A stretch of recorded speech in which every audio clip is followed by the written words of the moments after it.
بسم اللہ الرحمن الرحیم۔ ایک سعودی طالب علم جو کہ حصول تعلیم کے لیے برطانیہ میں مقیم تھا، وہ طالب علم بیان کرتا ہے کہ مجھے ایک ایسی انگریز فیملی کے ساتھ ایک کمرہ کرائے پر لے کر رہنے کا اتفاق ہوا، جو ایک میاں بیوی اور ایک چھوٹے بچے پر مشتمل تھی۔ ایک دن وہ دونوں میاں بیوی کسی کام سے باہر جا رہے تھے تو انہوں نے مجھ سے پوچھا کہ اگر آپ گھر پر ہیں تو ہم اپنے بچے کو کچھ وقت کے لیے آپ کے پاس چھوڑ دیں۔ میرا باہر جانے کا کوئی ارادہ نہیں تھا، اس لیے میں نے حامی بھر لی۔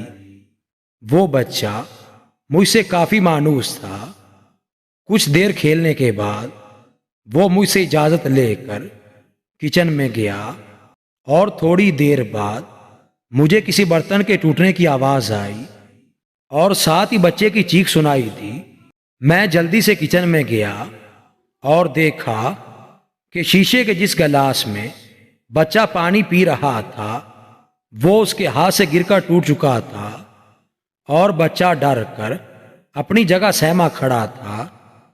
میں نے بچے کو تسلی دی اور کہا کہ تم پریشان نہ ہو، اور امی واپس آئیں تو ان سے کہنا کہ گلاس انکل سے ٹوٹ گیا تھا۔ پھر میں نے سوچا کہ اگلے دن ایک گلاس لا کر کچن میں رکھ دوں گا۔ یہ ایک معمولی واقعہ تھا اور میرے خیال میں پریشانی والی کوئی بات نہیں تھی۔ جلد ہی وہ دونوں میاں بیوی واپس آ گئے اور میں نے بچے کو ان کے حوالے کر دیا۔ وہ عورت جب کچن میں گئی اور گلاس ٹوٹا ہوا پایا تو بچے سے پوچھا۔ بچے نے اس کو وہی بتایا جو کہ میں اس کو سمجھا چکا تھا۔ اسی شام کو وہ بچہ میرے پاس بہت افسردہ حالت میں آیا اور مجھے کہا کہ انکل، میں نے امی کو سچ بتا دیا ہے کہ وہ گلاس آپ نے نہیں بلکہ میں نے توڑا ہے۔ اگلی صبح میں یونیورسٹی جانے کے لیے تیار ہو رہا تھا کہ میرے کمرے کے دروازے پر دستک ہوئی۔ میں نے دروازہ کھولا تو سامنے اس بچے کی ماں کھڑی تھی۔ اس نے مجھے صبح بخیر کہا اور نہایت شائستگی سے میرا نام لے کر کہا کہ ہم آپ کو ایک نفیس اور شریف آدمی سمجھتے ہیں، مگر آپ نے ہمارے بچے کو جھوٹ بولنے کی ترغیب دے کر اپنا وقار خراب کر لیا ہے۔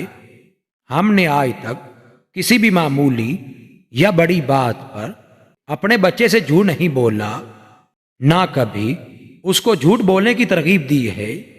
لہٰذا ہم آپ کو مزید اپنے ساتھ نہیں رکھ سکتے۔ براہ مہربانی آپ 24 گھنٹے کے اندر اندر اپنے لیے کسی دوسری رہائش کا بندوبست کر لیجئے۔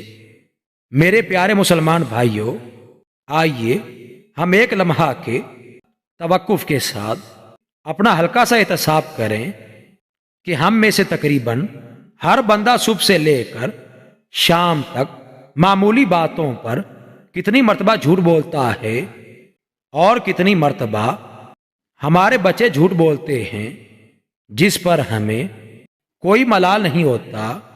اللہ ہمارے حال پر رحم فرمائے اور ہمیں ہر حال میں سچ بولنے کی توفیق عطا فرمائے، آمین۔